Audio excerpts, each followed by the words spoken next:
appendix, but details of his demise remains mysterious to this day. Okay, so people, he had to have planned this, because who passes away on Halloween?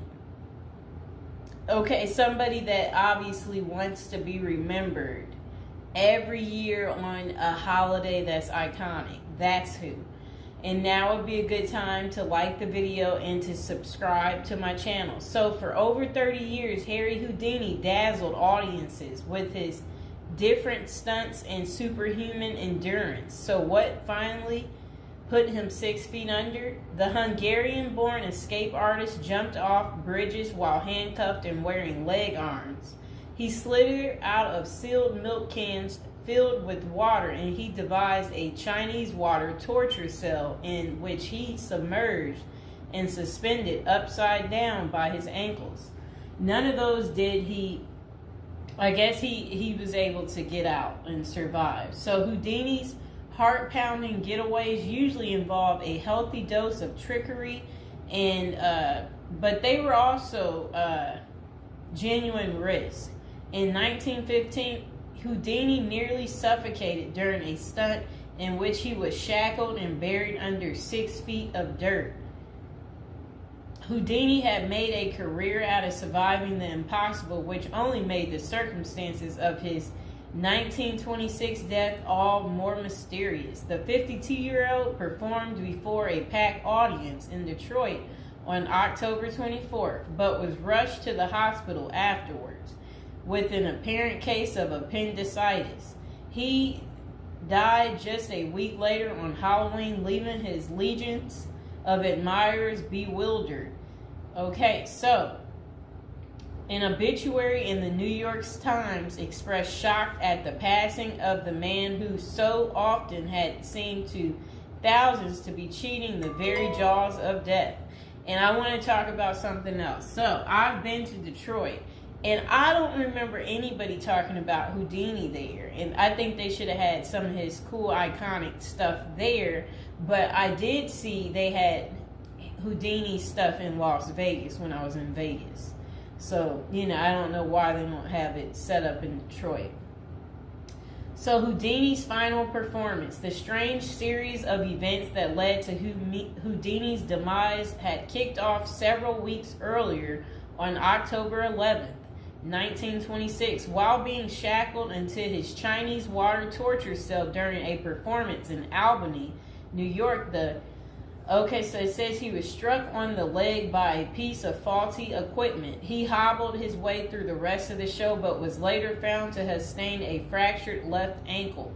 Against doctors' orders, Houdini continued his torture and traveled to Montreal, where he gave a lecture at McGill University. Just a few days later, on October 22nd, he invited some McGill students to visit him in his dressing room at the Princess Theater. The magician's sore ankle was still bothering him, so he plopped down on a couch while the group chatted. At some point, a student named J. Gordon Whitehead arrived and asked Houdini if it was true that he could resist hard punches to his abdomen, a claim that the magician had supposedly made in public. According to witness Sam Smits, when Houdini said the rumors were true, Whitehead abruptly delivered 4 to 5 terribly, forcibly deliberate, well-directed blows to his stomach. Houdini was still reclined on the couch and had no time to prepare for the punches, which appeared to leave him in considerable pain. And now would be a good time to like the video and to subscribe to my channel. Do you like this new series? This is the Death series, and there will be more series to come and more episodes from the Death series as well. And do you like my prison series? And if you haven't checked out my prison series I created just for you, you can go ahead and check out my playlist. And there's also a love spell series that I think you will enjoy too checking out. Okay, so Houdini brushed off the incident at the time, but that same evening he began to complain of discomfort and stomach cramps. His condition only worsened the next day when he boarded an overnight train to Detroit for a new run of performances. The magician developed severe abdominal pain, cold sweats, and fatigue, and his temperature rose to 104 degrees. A doctor suspected appendicitis and instructed Houdini to go to a hospital, but the performer insisted on taking the stage for his opening night show at Garrick Theater. Isn't that really funny? He still wanted to work even though he wasn't doing so well. Okay, he proceeded to struggle through his routine before collapsing immediately after the final curtain. The show would be Houdini's last. The same night, he was taken to a Detroit hospital and prepared for surgery. Doctors successfully removed his appendix, which was found to have ruptured several days earlier, but it had already poisoned his insides. Despite a grim prognosis, the magician clung to life until October 31st, when he died with his wife Bess and his two brothers by his side. The official cause of Houdini's death was listed as peritonitis caused by a ruptured appendix. At the time, the magician's doctors firmly believed that the illness was the result of so I guess some guy had given him something backstage during an encounter in Montreal. Okay, so such cases of traumatic appendicitis are extraordinarily rare. One study found only a couple dozen instances over a nearly 20-year period, but in 1926 the diagnosis was widely accepted. Houdini's life insurance company was even forced to pay his wife a double for accidental death. Okay, so doubts arise over the escape artist's death. Houdini was laid to rest in Queens, New York. And this is what his little, I never knew that was where he is. Well, there he is right there. Okay, that was his tombstone. Okay, so look, maybe I can put that tombstone as the thumbtack, people. Okay, so Houdini was laid to rest in Queens on November 4th, 1926, but rumors about his unusual death have persisted ever since. Many of the theories tend to focus on the magician's contentious relationship with spiritualism, a pseudo-fed religion whose adherents once claimed it was possible to communicate with the dead through seances and mediums.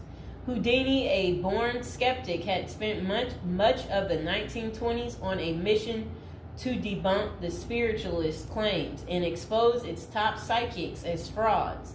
The crusades earned him several $1 million worth of lawsuits and more than a few enemies, but at the time of his demise, he showed no signs of letting up. Just a few months earlier, he had testified in front of Congress in support of a bill to outlaw fortune-telling in Washington, D.C. Could Houdini's meddling have gotten him killed? In the 2006 biography, The Secret Life of Houdini, authors William Kalash and Larry Sloman contend that the magician's death may have been a carefully planned assassination by members of the spiritualist community. If one were to suspect Houdini a victim of foul play, they write, then the section of organization crime that was composed of fraudulent spirit mediums must be considered likely suspect. Okay, so Kalash and Sloman argue that the spiritualists had a history of poisoning their enemies, and they note that no autopsy was ever performed to confirm Houdini's death. I wonder why.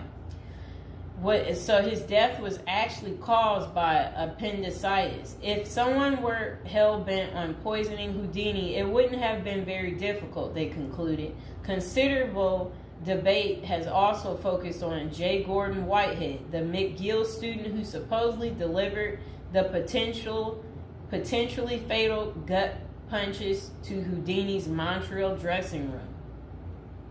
In the 2005 book, The Man Who Killed Houdini, author Don Bell floated a theory that Whitehead may have been in league with the spiritualists, some of who had previously threatened to harm Houdini or have him beaten up. Bell concluded that there was not enough evidence to connect Whitehead to any kind of criminal plot, but others have argued that he was an enemy agent who stalked Houdini during the magician's time in Montreal. Okay, so was Houdini murdered? The true cause of Houdini's demise may never be known for sure, but the majority of scholars tend to dismiss the murder theories as mere speculation. For them, the more pressing question is whether Houdini's ruptured appendix had any connection to the stomach blows he received a few days earlier. Don't forget to like the video, and if you're new to the channel, go ahead and hit that subscribe button. So while the evidence shows that such conditions is indeed possible, many consider it more likely that Whitehead's punches simply caused Houdini to ignore an already existing case of appendicitis. By the time the magician finally sought out treatment, the theory goes it was already too late. Interestingly, perhaps the most sought after source for information about Houdini's death is none other than Houdini himself in what amounted to his ultimate test of the spiritualist claims. The magician promised his wife Bess that he would try to communicate with her from beyond the grave. Bess went to hold an annual Houdini seance for 10 years before finally abandoning the search in 1936. Fans and fellow magicians have since made the seance a Halloween tradition, but thus far, the great Houdini's ghost has refused to speak. I wonder why. So I hope you guys enjoyed hearing about what happened to Harry Houdini and how he passed away on Halloween.